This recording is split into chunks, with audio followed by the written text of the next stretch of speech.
When I was a kid, when I was growing up, if you had asked me, what do you want to do with your life? What do you want to do for a living? If you'd have told me all these years later that I would have made my living as a singer, guitar player slash entertainer, I'd have thought you were out of your fucking mind. There's no way. I did not choose music. Music chose me. And that's it. That's the bottom line. What did you think you would be? Did you think I wanted to be a sports writer. and you would have been good? You'd be good at Oh, that. I've been good at anything I ever wanted to be, but You're arrogant. but because I have a passion for sports. To this day, I can't type. But you're a wonderful writer. Well, yeah, I would have been good at it. I have no doubt I would have been good at it. I can't type worth a shit. Well, that don't matter. Well, it would have, but no. My passion for music really. I mean, I had a passion for music when I was just a kid. I grew up on the old WSAI, and God bless you, Dusty Rose, who are still out here, and I had a passion for music from the very beginning, but it helped me get through my childhood, quite frankly. What happened to me was I bought the Kiss Alive album when I was 14 years old, and it changed my life. And to this day, I still don't know how to play one goddamn Kiss song. But that damn album changed my life, and I was like, this is what I want to do. And about the age of 15, I took up the guitar for the first time. I aborted the mission like 3 or 4 damn different times. And finally, about the age of 18, I finally committed to it for good. And of course, the biggest life-changing thing in my life was meeting Chris Goins, quite honestly. And he took me under his wing, even though he was 2 years younger than me. But he was already an accomplished musician at the time. And I still pretty much owe my life to him, because he was the one that, you only meet people in your life, so many people in your life, that meeting that one particular person changes your life forever. And meeting my buddy Chris Goins changed my life forever. It really did. And I never looked back, and he was always supportive of me, and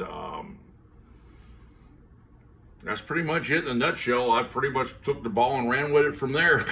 So you met Murray. Right, who used to play with Chris. Okay. Yeah. They were in a And trio. Murray helped you. Oh, without a doubt. Murray took me under his wing. And they were kind of like good cop, bad cop. Because Chris always gave me positive reinforcement, always encouraged me. And I love Murray. Murray will always be my brother, man. Murray flogged me. He was like, come on, man. You can do better. You can do better. It's like, you can't sing harmonies worth of shit. You sing too fucking loud, blah, blah, blah. And he was right. And he was right. So between the two of them, I became the musician that I am today, which is still fucking half-assed. No. But No. I've taken my half-assed shit a long, long way. Yes, you have. So here's to taking being a half-assed musician one long, long way. I am the overachiever of all time. And that's the truth. I'll stare right in that camera right now. I am the overachiever of all time. But you said the Kiss Alive album changed your life. Yeah. And so what was... You wanted the best! You got it! The hottest band in the land! Kiss! I was like, I want to be these guys, man. So how old were you then? But now, How old? 14. 14. 14 years old. And what was going on at home? I don't want to go into that, but they were just like comic book heroes, man, and they weren't getting played on the radio or anything. It was like I just saw this and I was like, good fucking God. I mean, you know, at the time, I guess in that period of, what the hell was it, 1975? You know, Peter Frampton, God love Peter Frampton, and Steve Miller and all those guys were all over the radio. Then you got these guys wearing 7-inch platform clothes and dressed up like vampires and superheroes and shit, and Gene Simmons spitting blood and breathing fire and shit. And you're like, you want the best, you got the best husband in the world, cheers!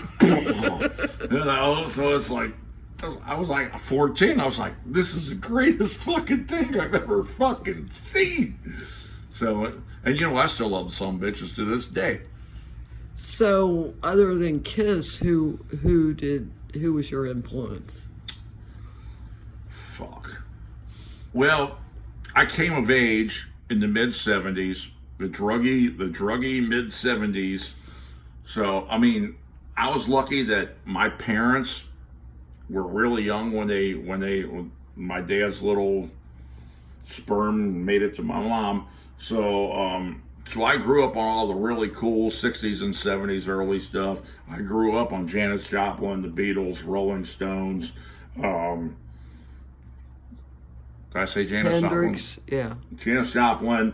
Now, they weren't into hardcore stuff. They weren't really into like the Doors or Jimi Hendrix or anything like that. But they were into all the cool stuff. Creedence Clearwater Revival was very big in my house. Simon and Garfunkel, Jim Croce. So that's where I cut my teeth on. And Rosemary, whatever. but then I grew up in the mid '70s, so it was all like Kiss, Aerosmith, Led Zeppelin, The Who, Ted Nugent, all that stuff. And then I went through my early 20s phase, which is the metalhead phase. So I was totally into like Judas Priest, Iron Maiden, Black Sabbath, Rush, and whatnot. And that was pretty much it, really. And it all came kind of full circle. And when I started playing solo acoustic, and that's when I first met up with Chris Goins and his various conglomerates of Overdue and Cherville, my buddy Murray, and so we put it together. And at the end of the 1980s, all of a sudden there was this renaissance of classic rock. All of a sudden you had all of these college kids that all of a sudden, I think mostly because most of the music in the 80s sucked balls. I would agree with that. And I think they started listening to like their older brothers and sisters' record collections or whatever, and all of a sudden there was like this major renaissance of classic rock. And like I said, Chris Goins' band Overdue and our band I had with Murray, we just kind of rode the wave. Mm-hmm. And all these college kids just loved what we did. They were like, "Oh my God, these guys are doing like Simon and Garfunkel and Crosby, Stills and Nash and everything," and they were into it and they thought it was great. And what year again was that? 1989, I would say. Okay. And I took it from there. Relapse broke up in 1991. There's still a couple of videos of us out there totally kicking ass with me with my epic mullet and my indoor tan. And I've taken it from there ever since. And it still amazes me to this day that I'm now 55, soon to be 56 years old, and there are still people that like that old classic stuff that I do. Mm-hmm. And I will not deviate from it. Because it's really good music. It's timeless. It's timeless. It's timeless. It's timeless. And I'm sorry, here's my curmudgeon moment. Get off my fucking lawn. Is that today's fucking music sucks. I'm sorry. I'm putting it out there. It sucks. It's terrible. It's fucking terrible. And well, let's stop there. What Because now I'm getting old and bitter. Well, let's ignore that bitter statement right Okay. now. Who today do you think is good? Like Very few. Nora Jones, Oh, absolutely. Nora Jones. John Mayer. John Mayer. John Mayer's awesome. John Mayer's awesome. Not a whole lot of others, to tell you the truth. Oh, Blackberry Smoke. God love those guys. Those guys are like old school, like Southern rock, and they are awesome. I love Blackberry Smoke. And what? For God's sake, I can't think of her name. The one that did the movie, the Star is Born. You know, Lady Gaga. I think she's extremely talented. She really is. Well, you know what? I'll tell you this. She is extremely talented. It kind of sucks that she had to take the route that she did to become famous and basically, I'll say it to the camera, whore herself. But you know, we all kind of whore ourselves to one degree or another. I don't look as good as her, but yeah, I mean, she's a very talented woman. She's got a great voice, but she started off as a pop diva because that's apparently and basically be like a poor woman's Madonna because that's what got her where she is.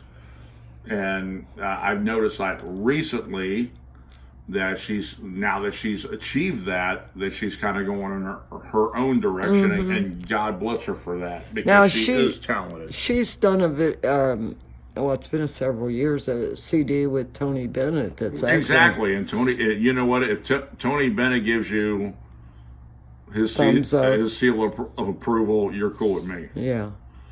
But yeah, she's a very talented woman. Yeah. Not to mention she has more balls than me because she did the damn Super Bowl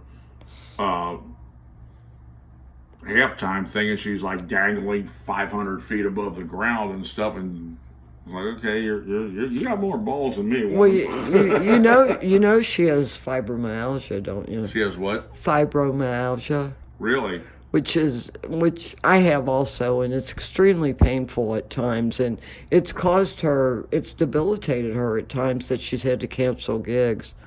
There's a document. Well, it's really nice that you're in this room right now with me, and you've never told me that. What? About you. Me what? You've never told me that you have fibromyalgia. Oh. Surprise! It's no big deal. I deal with it. But it really is. You never told me this. Oh, I'm sorry. But I'm all right. That's all it's right. It's not deadly or anything. It's just at times Well, it's a bitch. Yeah, it is. But I'm fine. I deal with the exercise I've been doing helps it a lot. Well, that's good. I mean, it may not I don't tone want me you up. to fucking die on me. No, it's not. It's not fatal. It's just painful. But anyway, nobody cares about that. Let's go back to you. We're talking about who you think today is good. John Mayer, Lady Gaga, Nora Jones, Shirley. There's other people. Now, are you into the roots music at all? I mean, I just don't have the time to pay attention to it. Okay, because in my opinion, they are talented musicians. I mean, if you can fiddle play. Name a few bands. Urban Pioneers, the Tillers. Well, they're Cincinnati. Yeah, but they're awesome. They're worldwide. Urban Pioneers. But you know what? You want to talk about like modern pop guys who I think are really talented. I just posted a video the other day of Justin Timberlake showed up on Beale Street and sat in with the band at BB King's and did Tennessee Whiskey, which of course he originally did with Chris Stapleton, which actually launched Chris Stapleton into stardom or whatever. You know what, Justin? He was born and raised in Memphis, and he Justin. I thought he was from Cincinnati. No, No, you're thinking about Nick Lachey. Oh, okay. Never mind.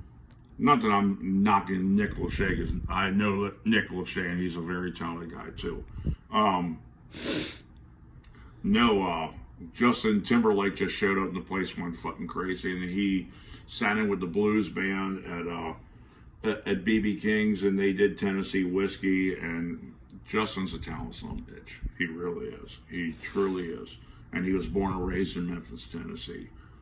So you want to talk about younger generation who I think actually have talent? There's one.